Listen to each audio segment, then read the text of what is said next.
Black Panther, Easter eggs, references, and trivia. This is everything that Jason and I could find in this movie.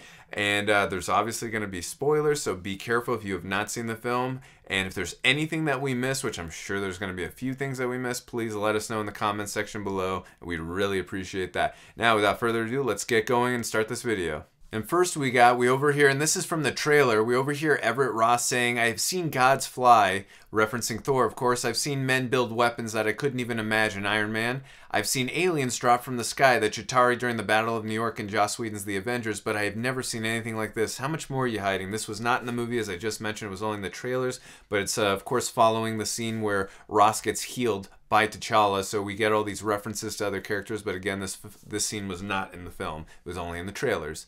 Next, we got Everett Ross. When interrogating Klaue, says when asked what he knows about Wakanda, he responds, "They wear cool clothes." Obviously, he's referencing the Black Panther suit worn by T'Chaka and T'Challa.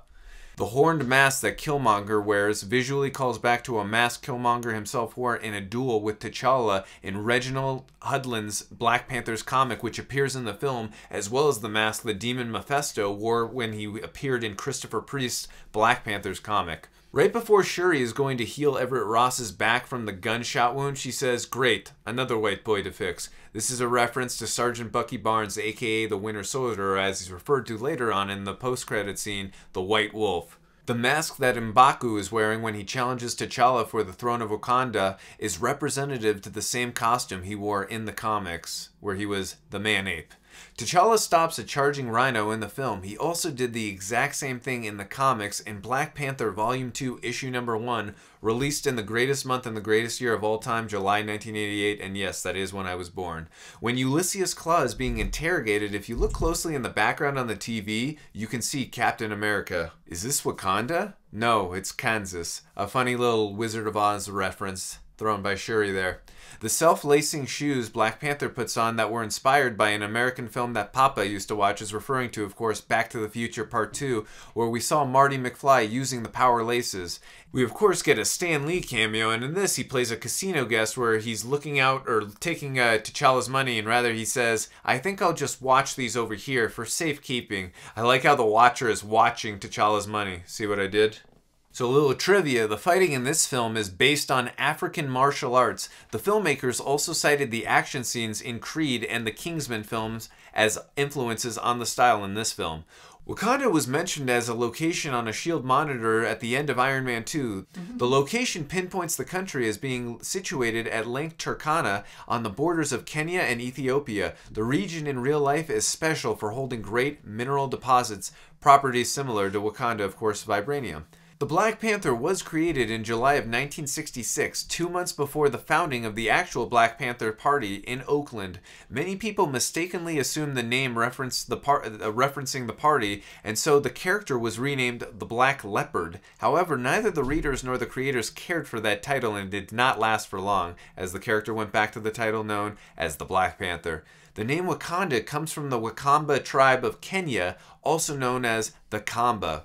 3 out of every 5 people in Wakanda go barefoot, a deliberate decision by the costuming department. Killmonger's bumpy, ritualistic, tribal markings on his chest and torso are based on the scar tattoos of the Mercy and Surma tribes. Co-stars Lupita Nyong'o and Winston Duke, who played adversaries Nakia and M'Baku, were classmates at Yale together. They both saw Joss Whedon's The Avengers together in 2012 when it was released, and were so awestruck by the film that they said they hoped to get a chance to star in a similar film one day. Ryan Coogler compared the Wakanda vibranium mines to the real-life situation of the Congo mines, where the valuable mineral coltan used as manufacturing digital products found only in Congo region is being mined.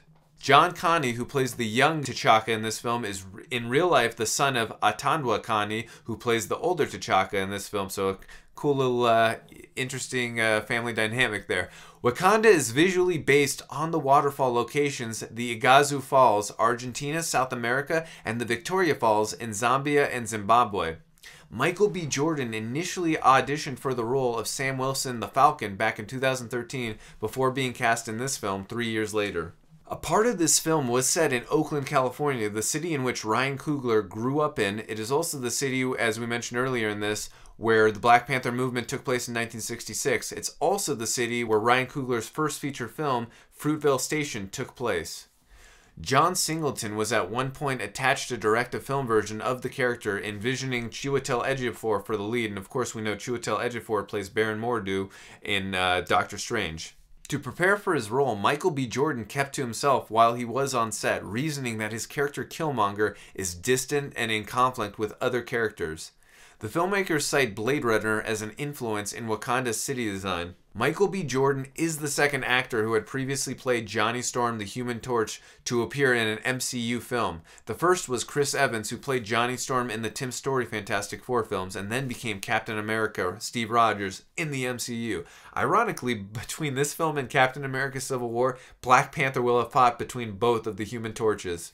Actor Denzel Whitaker plays a young version of Forrest Whitaker's character Zuri. Denzel also played Forrest's son in The Great Debaters, and no, they are not related. This is the first collaboration between Andy Serkis and Martin Freeman since the cave scene in The Hobbit: An Unexpected Journey back in 2012. The character of Everett Ross is inspired by two characters, one from the Family Ties, Alex Keaton, being played of course by Michael J. Fox, and Friends, the character of Ross Geller, played by David Schwimmer. Yahya Abdul-Mateen II auditioned for the role of M'Baku. He would later go on to play the villain Black Manta in the upcoming DCCU film later this year, Aquaman. Chadwick Boseman and Michael B. Jordan both played the same character, Reggie Montgomery, on the show All My Children. With this film premiering in February of 2018, this is the earliest release date for any MCU film being in February. John Connie and Florence Kasamba, who play allies T'Chaka and Ayo in this film, both appear in Jon Favreau's 2019 version of The Lion King, also an African royal tale, as adversaries Rafiki the baboon and Shenzi the hyena. Eric Killmonger is based on his version in the comics, a Wakandan exile who seeks to overthrow his country, but incorporates elements of the White Wolf, a relative of the Black Panther who becomes a villainous extremist and wears a Black Panther-styled habit. Killmonger wears a golden version of T'Challa's Black Panther suit, which makes him resemble a leopard. In the comics, he owned a leopard named Prey. In the comics, Nakia went rogue and became the supervillain Malice. Lupita Nyong'o has stated that Nakia will stay a member of the Wakandan Guard, so I wonder if ever we're going to get to see Storm maybe interact with the Black Panther and become his girlfriend like in the comics. Who knows? We'll see. The Black Panther suit is upgraded in this film to bear mystic runes. This is based on the Doom War storyline where T'Challa developed magical tactics to not rely on his nation's resources of vibranium. The year is 1992, which is 1 year after the Winter Soldier killed Howard and Maria Stark. We also hear the name Tim Hardaway mentioned. He is a retired NBA basketball player. When young Zuri spots the two members of the Dora Milaje outside, he says, "Grace Jones looking chicks." Grace Jones is an actress who was in a lot of action films in the 80s, including Conan the Destroyer in 1984 and Roger Moore's final James Bond film in 1985, A View to Kill. What was interesting, though, is in 1992, the year that this statement was being made and this film takes place, or the scene takes place, in 1992, Grace Jones starred in an Eddie Murphy film known as Boomerang.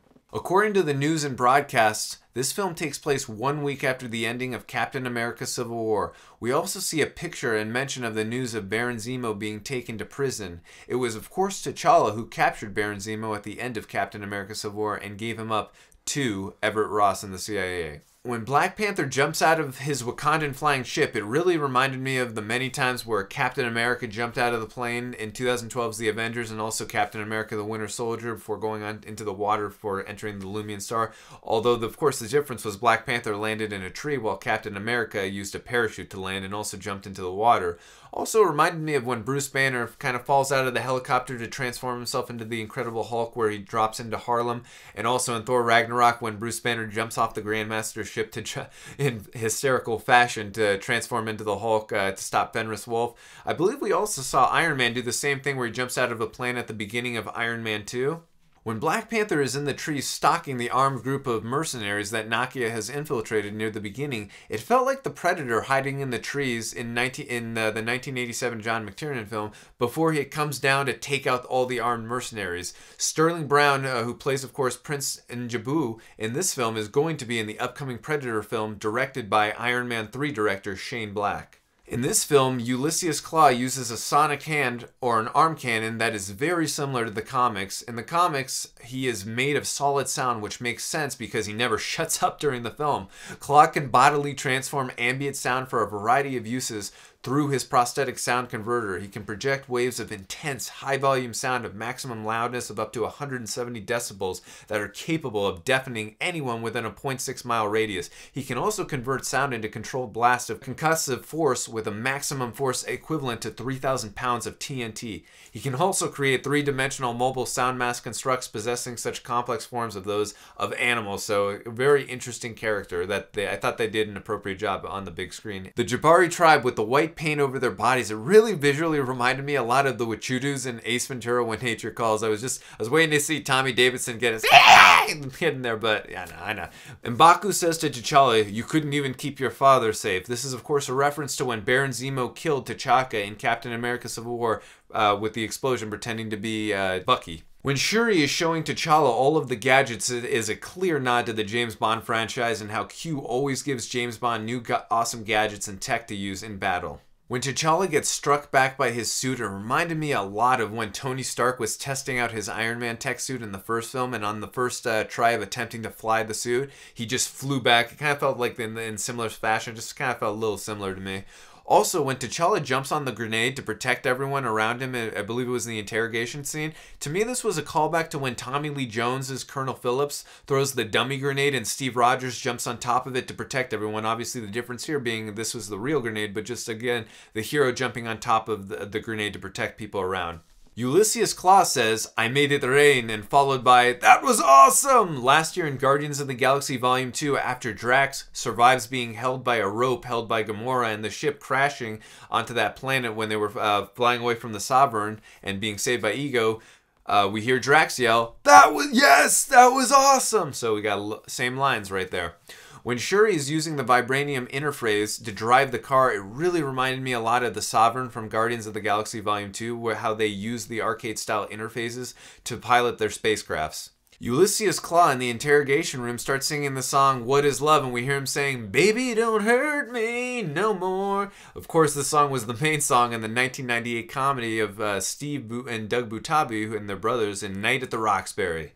We got the moving platform that Everett Ross is transported on is a nod and reference to The Empire Strikes Back. After Han Solo is frozen in carbonite, they transfer Han Solo's body to Boba Fett's ship using a moving platform with no wheels, very identical to the one in Black Panther. This is the second MCU film, not only featuring T'Challa, but just, of course, the second MCU film mentioning The Empire Strikes Back. The last one was, of course, Captain America: Civil War, when Spider-Man is taking down Giant Man and mentions an old film called that is The Empire Strikes Back. Allowing Killmonger to see the Wakandan sunset before he died felt an awful lot and nod and reference to another Marvel film from 2001, Blade 2, when Nissa has been bitten by her brother and Blade allows her to see her first and only sunset before she dies peacefully. When Everett Ross is virtually flying the Wakandan ship, the computer keeps saying glass integrity is at such and such %. This is a nod in reference to Captain America: Winter Soldier when Nick Fury is being chased down by Hydra in his SUV, and when they are destroying the window to get into the car, the computer has the same dialogue about glass integrity.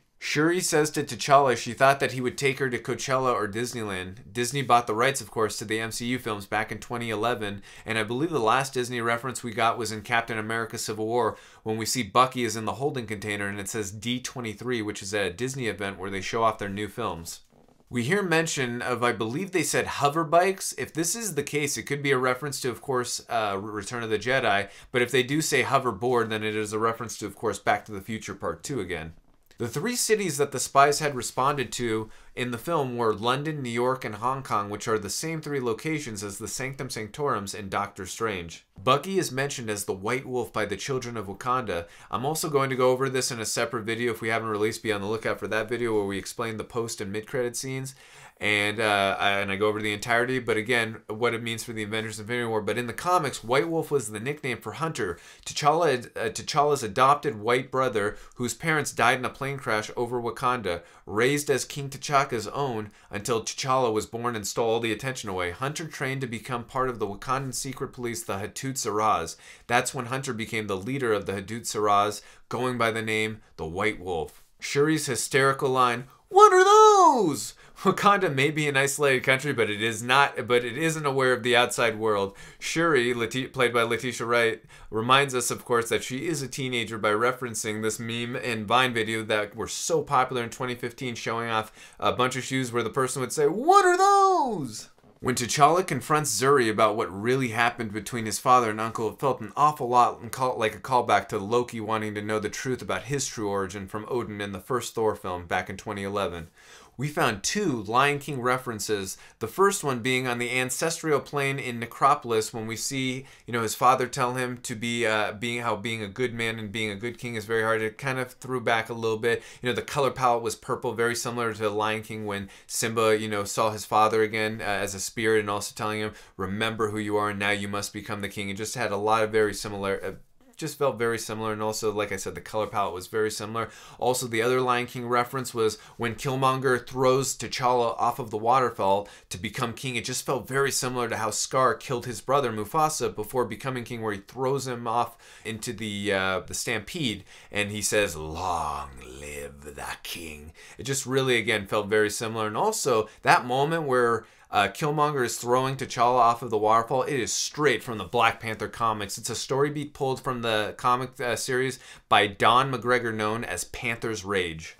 Before he considers killing Claw, T'Challa makes it known that he is the more powerful of the two, answering Claw's mocking plea for mercy by claiming that every breath you take is mercy from me. It's a memorable line, but it's not just that it's from the movie. The quote is pulled from New Avengers issue number 22 by Jonathan Hickman and Kev Walker, where T'Challa says the exact same thing to Namor before their fight. The vibranium canister that T'Chaka finds in Prince Njabu's apartment is the same vibranium canister designs that Claw had in Avengers Age of Ultron.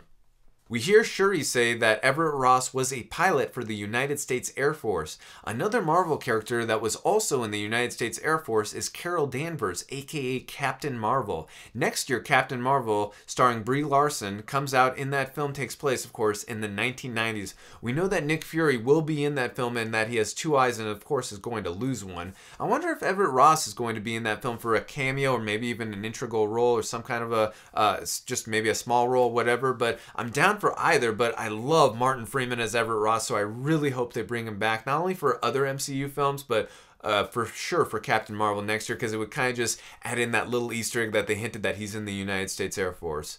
Alright guys, well that's going to do it for this video. Is there anything that Jason and I missed? I'm sure there's a couple things. Let us know in the comments section about what we missed. Some of the things maybe that we messed up in this video. We'd love to hear from you. We are going to be releasing spoiler talk if we haven't already, as well as an explanation of the mid and post-credit scenes. So be on the lookout for those if they have not been released. And click here to subscribe to see more videos like this. See you guys next time.